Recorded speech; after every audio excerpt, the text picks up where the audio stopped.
¿Saben qué se hace muy curioso de la cultura japonesa? La cultura japonesa es lo que los progres afirman que quieren hacer al mundo y aún así no les gusta. ¿Por qué? A lo largo de la historia en la cultura japonesa ha habido aceptación a los homosexuales. Ha habido, se puede decir que de cierta forma, aceptación a la gente trans, por eso es que muchas veces en el anime vemos a estos personajes justamente que cuentan como trans, por ejemplo, Greg Sutcliffe, que insiste que es una mujer, aunque su cuerpo, repetidamente lo señalan muchos, es el de un hombre, ¿no? Y de todas formas actúa como una mujer, y muchos incluso lo tratan como una mujer, pero le tratan como una mujer porque pues, ya que no, o sea, y de hecho tengo una teoría sobre eso, porque tiene que ver con el origen de los Shinigami en Yoshitsui, ¿no? Entonces, tienes este tipo de personajes en la cultura popular, tienes gente de múltiples razas y todo eso es por voluntad propia. Esto es muy común actualmente en la cultura popular japonesa. En la cultura popular japonesa hay mucha expresión de esto, pero no es originario de ahí. Y de hecho es algo que los mismos historiadores japoneses saben. Y la persona más propia en todo Japón es el emperador demonio. La persona considerada más sanguinaria es la persona más progresista que pudo haber en Japón en aquel entonces. E incluso para la actualidad muchos lo consideran así. ¿Por qué? Estamos hablando de Nobunaga Oda. Para los que no saben quién es el rey demonio, pinches ignorantes, estamos hablando de Nobunaga Oda. Y es que lo que ocurre es que Nobunaga Oda era un japonés que abrió el comercio a judíos y cristianos, europeos, fronteras abiertas, super progre, que tenía múltiples esposas, poliamor, super progre, y que tenía un novio y un soldado negro. Diversidad racial y homosexualismo, super progre. No, eso es lo que demuestra que decir que algo es progre no lo hace automáticamente progre. Eso a veces se vuelve solo una es a lo que quería llegar justamente. No es algo progre, de hecho se podría decir que para los japoneses es conservador. Los japoneses de hecho tenían una cultura muy libre en cuanto a sexualidad antes, incluso por ejemplo hay un templo que literalmente estaba un pene gigante de madera y que la tradición es en esa fecha es llevarlo de pase a una estatua enorme de un pene y hacer fiestas con el pene y decoraciones con temática de penes. También hay un a los senos, que es el símbolo de fertilidad femenina en la cultura japonesa y justamente los símbolos de fertilidad y justamente tienen sus rituales y todo y literalmente tienes a niños corriendo con decoraciones temáticas de penes y senos porque no lo ven como algo sucio, aunque si es algo sexual es un símbolo de fertilidad, entonces no es algo malo ni algo sucio, sino algo normal y hasta sagrado. Y entonces sí es estas celebraciones y literalmente conforme se han ido adaptando a la cultura moderna, pues entonces tienes cosas como que tienes un monigotito que es un pene con una carita sonriente, o una figura que es un par de senos con una cara sonriente. Es una estupidez, en serio. Bueno, se siente estúpido, no sé, se siente raro. Le falta los elementos del ritual original. Y tienes literalmente altares con simbologías que se puede considerar obscena en Occidente. Hay gente comiendo paletas con forma de pene. No es broma, lo vi. Era parte de la celebración, o sea, todo tenía temática de pene y en otra temática de senos, y era una celebración sobre la fertilidad. Y justamente era lo que estaban explicando, que no era visto como algo obsceno, que no era visto como algo vulgar, que no era como, me estoy comiendo un pito, sino como me estoy comiendo un símbolo de la fertilidad. Y por eso lo hacían. Aunque obviamente que ahora ya se lo toman con un poco de humor, porque en la época Meiji solo eran muy mojigatos por influencia europea, porque, hey, es que queremos ser como los europeos, y los europeos son unos putos mojigatos, entonces la respuesta es ser mojigato también. Ay, al menos mantuvieron la edad de consentimiento sexual de 13 hasta los 90, al menos no fueron tan mojigatos como los europeos, solo un poquito, solo un poquito. Y después se fue revirtiendo, ¿no? Y de hecho fue en la era Meiji en donde se empieza a prohibir la homosexualidad, por este motivo. Es algo bien sabido, ¿eh? Antes de ver a Meiji no era vista como algo raro, más que homosexualidad, bisexualidad. Justamente es la situación con Oda Nobunaga. Oda Nobunaga fue un fruto de su tiempo en muchos sentidos. Pero curiosamente sí era una persona, incluso se podría decir que muy sí progresista, no progresista, sí progresista para su época. Porque antes de eso Japón no quería abrirse al comercio extranjero, porque no sentían nada de respeto ni confianza por los extranjeros, pero Nobunaga dijo, ¿sabes qué? Esta gente es interesante. Y entonces abrió el comercio a los portugueses, que llevaban básicamente mercaderes y misioneros cristianos y uno que otro mercader y banquero judío. Y entonces básicamente había judíos y cristianos en Japón paseándose, que la mayoría no eran locales. Y en el periodo Edo se hizo ese problema porque empezaron a meter su ideología religiosa en contra del Shinto y del budismo, y entonces básicamente en el periodo Edo se podría decir que el esfuerzo que hizo Nobunaga por mantener a todas esas religiones dentro de su territorio se acabó y empezaron a perseguir a los cristianos a punta de pistola. Después de que los cristianos fueran y destruyeran templos Shinto por considerarlos paganos y atacaran a los practicantes, bueno, ya saben, ¿no? Fue una pelea de dos bandos en la cual ninguno de los dos sale limpio. Y al final, pues se puede decir que eran una cultura invasora, así que estaba relativamente justificado el expulsar a los hostiles cristianos, aunque de todas formas se mantuvieron algunos que otro cristiano, y justamente es por eso que vemos muchas veces como obras de ficción japonesa está como debate, ¿no? De los cristianos perseguidos, pobres mártires, y por el otro lado no, es que son unos malditos invasores, que justamente fue más o menos así.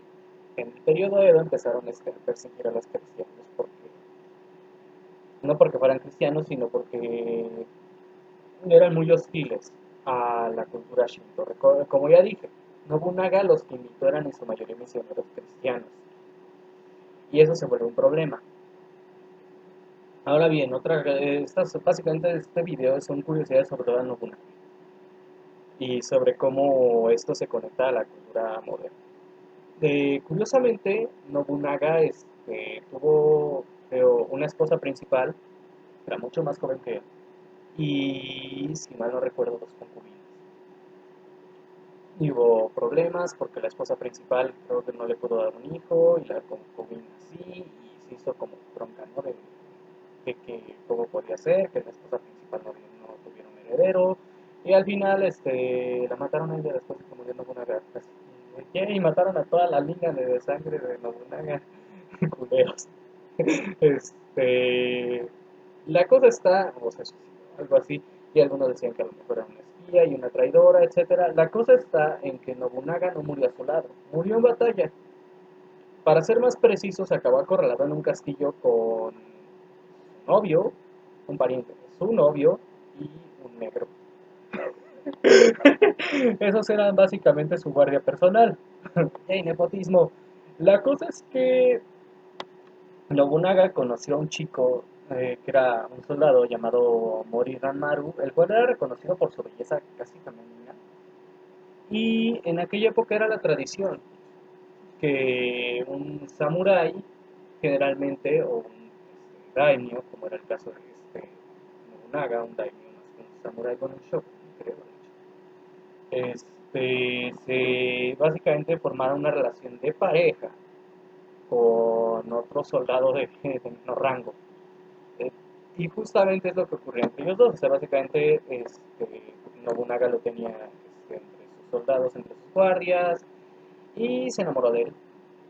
O sea, no es broma.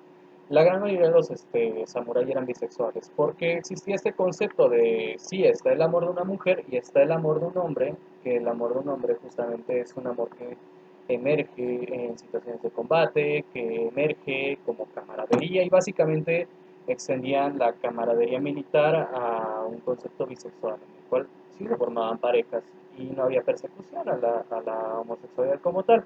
Generalmente era mal visto que no dejaras un heredero, así que era más bien aprobada la bisexualidad que la homosexualidad, pero oye, si querías ser homosexual, aunque tu familia va a estar muy frustrada de que no les diste un heredero, pues realmente muy tu asunto, mientras hagas algo lo suficientemente cool para que se te respete de todas formas. Si un puto héroe y puedes mamar cuantas vergas quieras.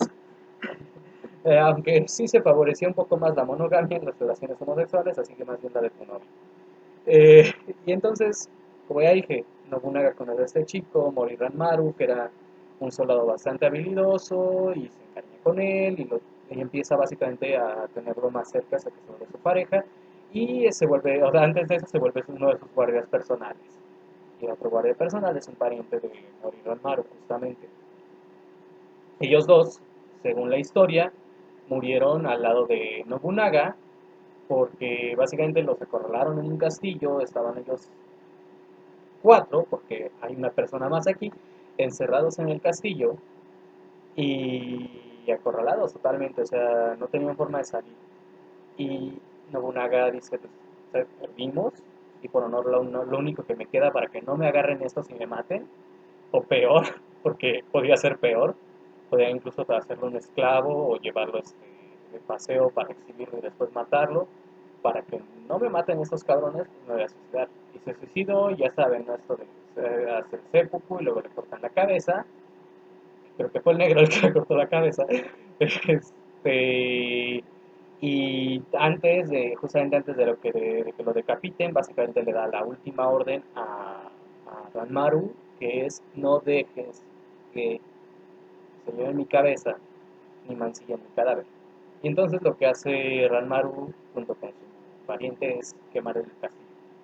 Y pues, básicamente el castillo se quema, se derrumba y con él se pierden el cuerpo de Nobunaga, el de Ranmaru, el de su pariente, que se encontraron, se puede decir, con los huesos, y ahí es donde entra la otra figura misteriosa. Es muy interesante. Entre los tantos misioneros cristianos, uno de ellos llegó con un hombre africano enorme como esclavo. Muchos de estos misioneros portugueses justamente llevaban en sus barcos a esclavos negros, los cuales básicamente, o sea, los evangelizaban y básicamente era como, eres un esclavo, pero te vamos a tratar bien porque eres señor y no sé qué. Entonces lo que vas a hacer es trabajar para mí junto, o sea, vas a ser parte de mi equipo de misioneros y comerciantes, porque aparte hacían comercio.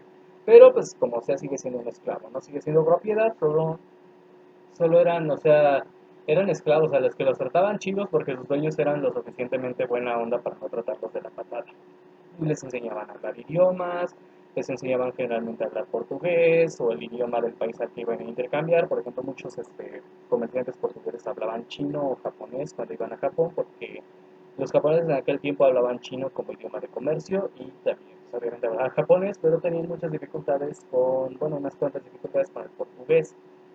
Entonces generalmente hablaban chino o japonés los comerciantes y generalmente le enseñaban el idioma a sus subordinados. Básicamente les daban educación y techo, comida, transporte a cambio de que les ayudaran a evangelizar y a comerciar. Y así es como Nobunaga, cuando recibe a uno de estos comerciantes evangelistas, se topa con un hombre enorme, de piel totalmente negra, y queda asombrado, porque lo primero que dice es, no mames, cubrieron a este tipo en tinta. O sea, la historia es esta, que él pensó que este hombre estaba cubierto en tinta y le dice lo primero que dice es como, ok, ¿cómo lo pintaron? Y le paga a su dueño y le dice, pago porque quita la ropa y lo ve todo negro todavía y dice, ¿cómo lo cubriste en tinta? Amigo, te pago que se bañe, que le quiten toda la tinta. Y pues el negro, pues así bien feliz, así como, no mames, me están pagando por tomar una ducha, cabrones. Y pues se baña y todo, y es así como, ¿realmente es así su piel? Es un ogro. Este tipo es cool. O sea, realmente asombró a Nobunaga. Y aparte de todo, o sea, porque era una persona fuerte y musculosa. No se sabe bien cuál es su nombre, pero se interpreta que su nombre era algo así como Yasufe o algo así, porque que no lo pueden pronunciar, porque le cambian el nombre a Yasuke, que justamente es el nombre con el que se queda este hombre negro, porque Nobunaga queda así como súper emocionado, ¿no? Así como, este hombre es musculoso y la piel negra, es un ogro, chicos, es un ogro. O sea, realmente estaba así de asombrado, obviamente que estoy dramatizándolo porque no sé cómo reaccionó el verdadero Nobunaga, pero estaba muy emocionado con la idea de conocer a este hombre y le dice a su dueño, te pago porque lo dejes aquí para que yo hable con él. Y empieza a platicar con él y esa persona, nótese, yo siempre he sido de la postura de, existe la creencia de que la gente negra es totalmente estúpida y no es verdad. Lo que pasa es que mucha gente que está malnutrida es estúpida y en África hay mucha malnutrición, pero este tipo no estaba nada malnutrido, o sea, era un hombre musculoso. Entonces obviamente no tenía el problema intelectual de la desnutrición y justamente era una persona con la que Nobunaga amaba tener conversaciones porque era alguien lo suficientemente inteligente para mantener una conversación con él y muy educado. Entonces era como, es que era básicamente su amigo de conversaciones, era básicamente su mejor amigo. Y acabó diciendo, ¿sabes qué? Este tipo no solo va a ser parte de mi corte, de mis amigos con los que platico, va a ser uno de mis guardias y lo entrena para ser un samurái. O sea, básicamente, y bueno, este tipo musculoso, probablemente algún guerrero en algún punto, pues era bastante capaz como peleador.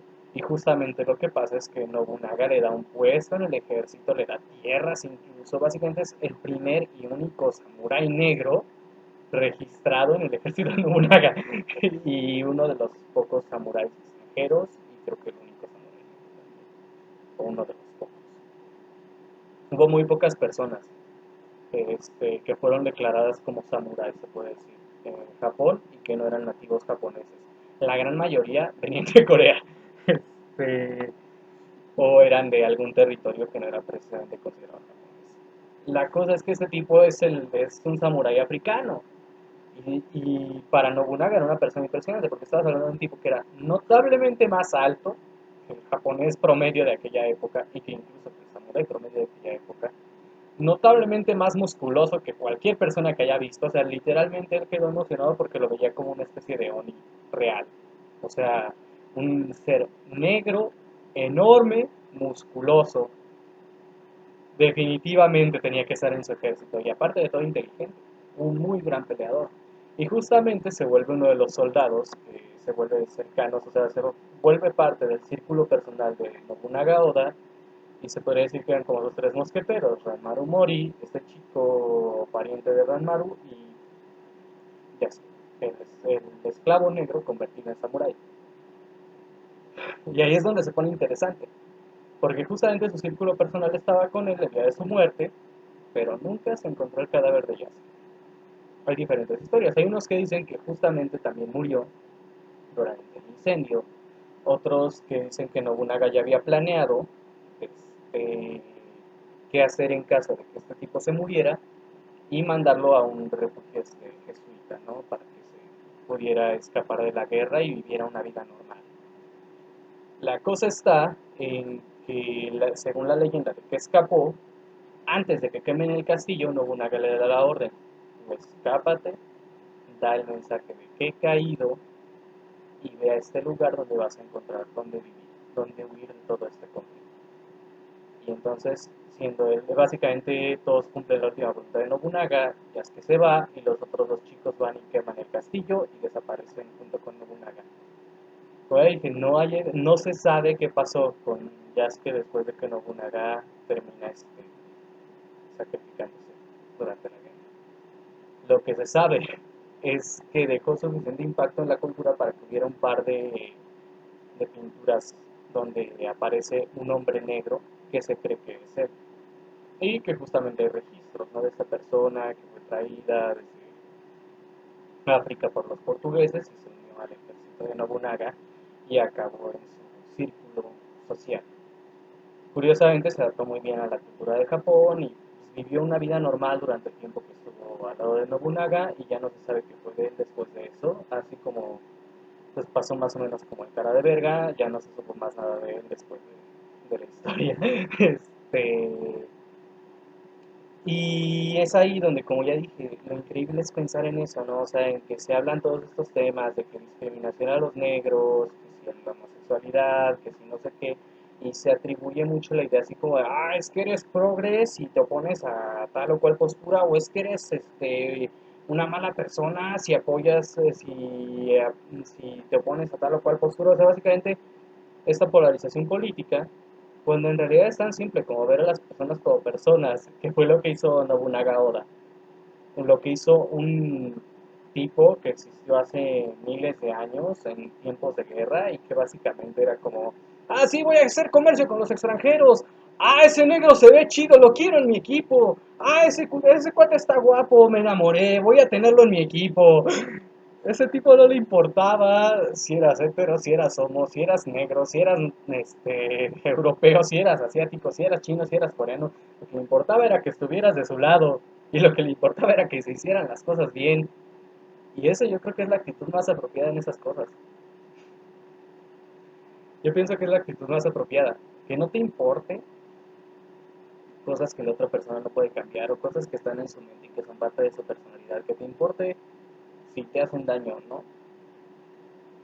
Y que te importe qué tanto beneficio puedes sacarle a tenerlos cerca y que te importe tratarlos bien por lo mismo. Y no hablo como de manipulación, oportunismo, narcisista, no, hablamos de trabajo en equipo. Porque esa es la diferencia justamente entre un narcisista y una persona y un líder. Un líder dice, lo quiero en mi equipo. Un narcisista dice, lo quiero subordinado a mí. Y Nobunaga lo que hacía era tomar a esta gente y ponerla en su equipo. Nobunaga fue un gran líder. Y de hecho todas esas historias de él como un monstruo y no sé qué, más o menos son como las de Drácula. Fue porque él básicamente se hizo de la reputación más brutal y extrema posible para que así no le fueran a dar problemas a sus oponentes y no lo fueran a traicionar sus aliados. Y al final de todas formas perdió la batalla.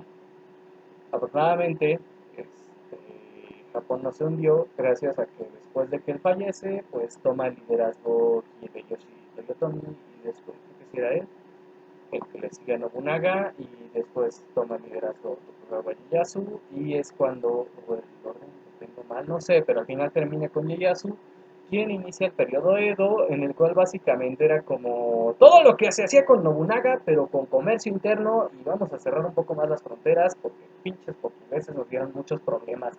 En serio, le estaban molestos por problemas que hubo con los portugueses, traición, alianzas y, como ya mencioné, la hostilidad hacia el Shinto por parte de algunos religiosos.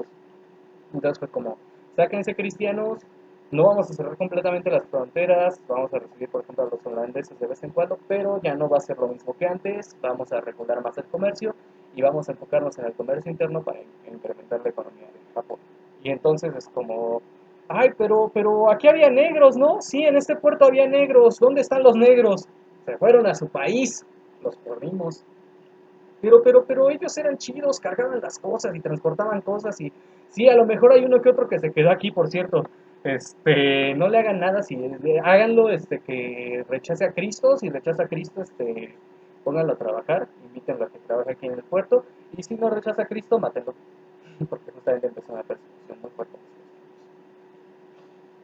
Empiezan justamente a crucificarlos, cosa que ya se hacía en Japón, pero que todavía les causó más diversión, ¿no? O sea, era como de, ¡ah! Allá también crucifican. Y a su héroe lo crucifican, pues vamos a crucificarlos. Culeros. Entonces, básicamente, cambió mucho, se puede decir, que la cuestión de la apertura a otras religiones, de la apertura a otras culturas, pero no era una cuestión racial. Incluso actualmente en Japón, mucho se habla justamente de eso, que te van a ver raro si eres de otra raza, si eres, no sé, latino, si eres europeo, si eres negro, te van a ver raro, pero te van a ver raro con curiosidad, no con discriminación. Si tú actúas como un japonés, no importa de qué raza vengas, te van a tratar como un japonés. Y hablo de actuar como un japonés realmente, no lo que hacen los frikis de hablar como si estuvieran en anime, y no hablo de nada más adoptar el idioma. Hablamos de adoptar las normas culturales. Si tú logras eso, no les va a importar tu raza. Van a sentir curiosidad de dónde vienes, porque no están acostumbrados a ver a gente de afuera. O sea, no es muy común, si hay negros en Japón, pero no es muy común. Entonces sí van a ser así como, oye, ¿de dónde vienes? O si no eres tú el inmigrante, ¿de dónde viene tu familia? O sea, van a sentir la curiosidad. Pero no hay odio a los negros en Japón. O sea, esto es algo que justamente yo vi un video de una chica negra que hablaba del tema, que recibió más discriminación de parte de gente de California que de gente de Tokio, porque justamente ya hablaba japonés. O sea, ya creció en Japón, vivió casi toda su vida en Japón y recibió más discriminación de gente de California, que curiosamente eran los que o sea, recibió más discriminación de la gente que se las daba de proteger a los negros que de gente en Japón que tienen el estereotipo de discriminar a los negros. O sea, que fuera de Japón tienen ese estereotipo.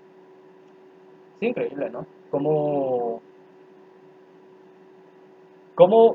el periodo más lleno de conflicto en todo Japón, bueno, los periodos más llenos de conflicto en todo Japón, eran menos discriminatorios que el Japón próspero del periodo de Meiji y que incluso, tal vez a veces, o sea, es tema de discusión, el Japón moderno y que en general el mundo moderno. Estamos hablando de que incluso se hizo un chiste de eso en Samurai Champloo, este anime que a mí me encanta, de que llega un holandés homosexual. Es muy cómico ese capítulo porque este tipo está viajando, yendo así como a todo Japón, explorando Japón, y se revela su homosexualidad porque entra a un show de geishas, bueno, no de geishas, entra a un show como, creo que era teatro kabuki, algo así, pero está un artista hombre interpretando a una mujer, y es que así como que se enamora y todo, y, y le dice así como, oye, pero ese es un hombre, lo sé, y les empieza a contar su historia de que en su país lo discriminaban horriblemente por ser homosexual y que entonces un día oyó sobre cómo en Japón no había ese nivel de discriminación, que en Japón podía ser homosexual sin que eso fuera un problema. Y es así como todo maravillado y dice que Japón era justamente lo que quería, o sea, que justamente quería vivir en un lugar en el que no lo discriminaran por ser homosexual.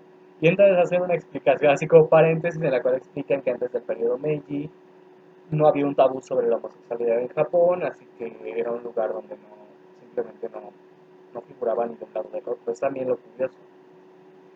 Mucho de esta cuestión de la discriminación se hace mucho como esto de la representación y básicamente lo que hacen es meterte hasta en la sopa. En Japón no. En Japón, durante todo ese tiempo la homosexualidad era algo normal. Bueno, principalmente bisexualidad, o sea, era como algo normal, o sea, si eres gay, si eres hetero, si eres bisexual, que era la básicamente la mayoría, era como, y, o sea, ¿vas a comprar o no? ¿Vas a comprar o no? Porque estás aquí en un puesto, ¿no? Me estás diciendo que eres gay, bueno, ¿vas a comprar algo o no? Porque a mí no me importa si eres gay. Y eso yo creo que es la mejor forma de ver las cosas. Muchos hablan de la importancia de la representación y yo pienso, no, la representación surge sola. Conforme la gente más se acostumbra a eso, más dispuestos están a eso. O sea, yo, por ejemplo, tuve un conflicto interno muy cabrón. Yo escribí un personaje homosexual en mi novela como un homenaje a Oscar Wilde. Justamente el personaje se llama Oscar. Escribí un personaje homosexual en homenaje a Oscar Wilde. Su descripción física básicamente es Oscar Wilde, pero vestido de príncipe.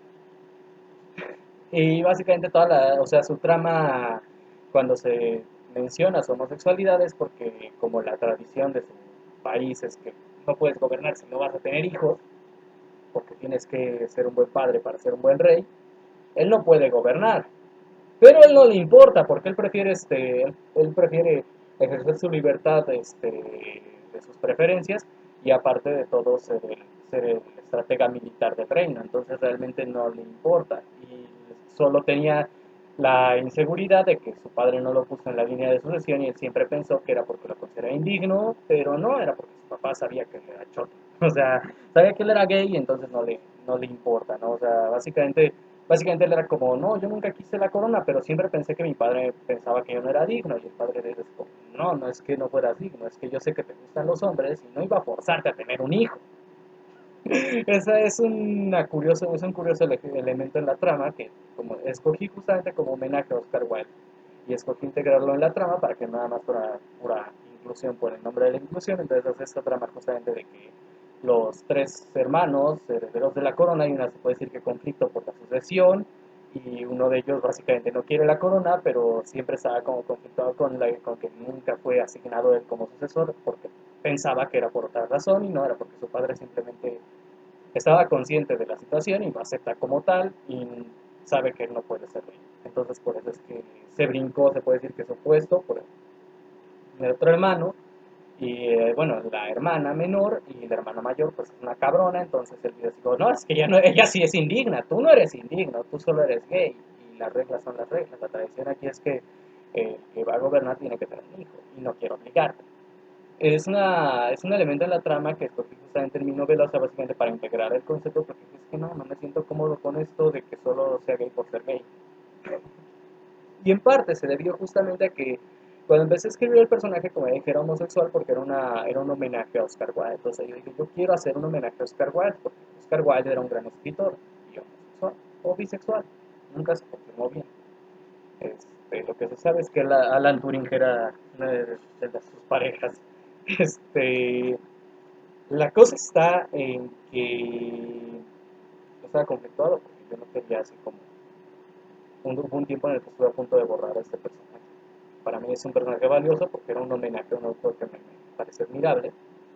Y estuve a punto de borrarlo porque estaba conflictuado con todo esto de la inclusión y era como, no, es que no quiero que sea inclusivo, no quiero que sea pensado así, o sea, no quiero que diga, es gay porque es algo inclusivo. Entonces dije, "Ay, tal vez lo borre". Y al final hablé con una persona y le dije, es que lo quiero borrar. Y me dice, no dejes que esa basura de los progres te quite. Lo hablé con una persona que después se volvió uno de mis fans, uno de mis consejeros, se puede decir, mensual, y me dice, no dejes que esa basura de los progres te quite algo que escribiste con cariño. Entonces dije, no, entonces tengo que mejorar, tengo que hacer que no solo sea homosexual, sino que es importante para la trama.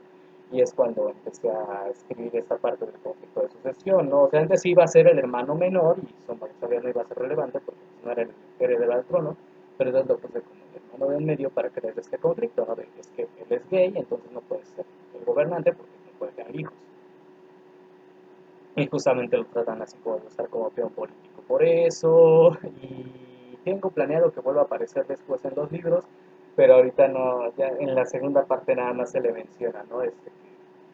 Se le hace mención a él y a su familia, pero quiero regresar quiero retomar el tema de la familia real, porque bueno, eran centrales en el primer libro, pero en el tercero ya no tanto, tal vez en un cuarto. Pero bueno, la cosa es que justamente yo estuve a punto de eliminar a un personaje que considero valioso para mis historias por culpa de los progres, por culpa de esta idea de la inclusión está en la sopa. Y eso hubiera sido muy lamentable.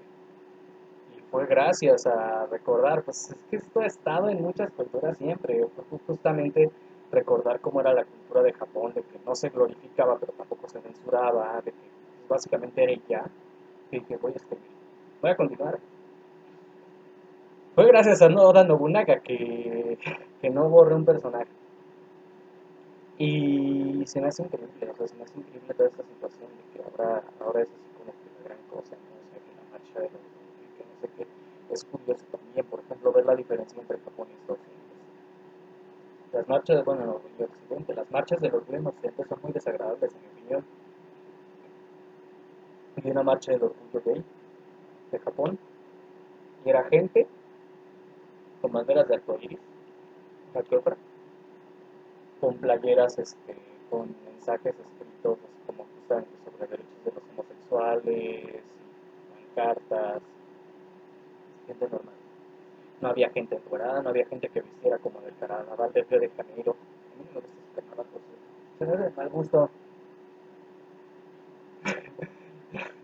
Soy muy pinche refinado, ya me di cuenta. Más bien muy pinche fresa. Sí, se me hace un poco de mal gusto el carnaval de Río de Janeiro. Sí pienso que no es tan elegante como me gustaría.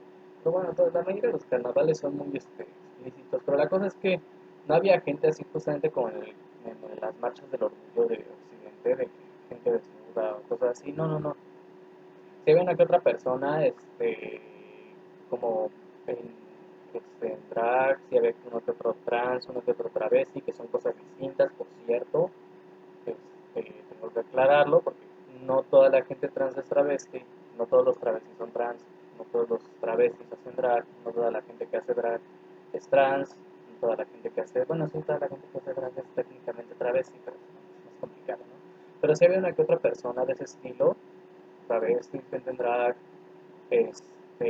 pero no estaban así como en pocas ropas ni haciendo ruido, no, era una marcha y hablaban sus consignas de la marcha, tranquila la cosa, muy distinto, muy ordenado también, eh, muy, muy de que no te dan ganas de discriminar a esa gente, al revés, te haría horrible que los discriminaran, o sea, los ves y dices, no puedes tratar mal a esa gente. Yo pienso que ese es el problema. La comunidad LGBT tiene que reflexionar en cuanto a eso, tal vez. Que no los queremos maltratar, pero hacen cosas que nos molestan y tal vez necesitamos hablar. No sé que no estoy diciendo y hay que discriminarlos o aviéntenles piedra, no. Tenemos que hablar sobre el hecho de que no queremos discriminarlos, pero que hay cosas que tenemos que hay que llegar a un acuerdo porque algo no cuadra. No creo que el hecho de que seas gay, de que seas trans, requiera que vayas por la calle desnudo, con traje de sábado. Bueno, eso es todo por hoy. Franklin Dragón se despide y que tengan un excelente día.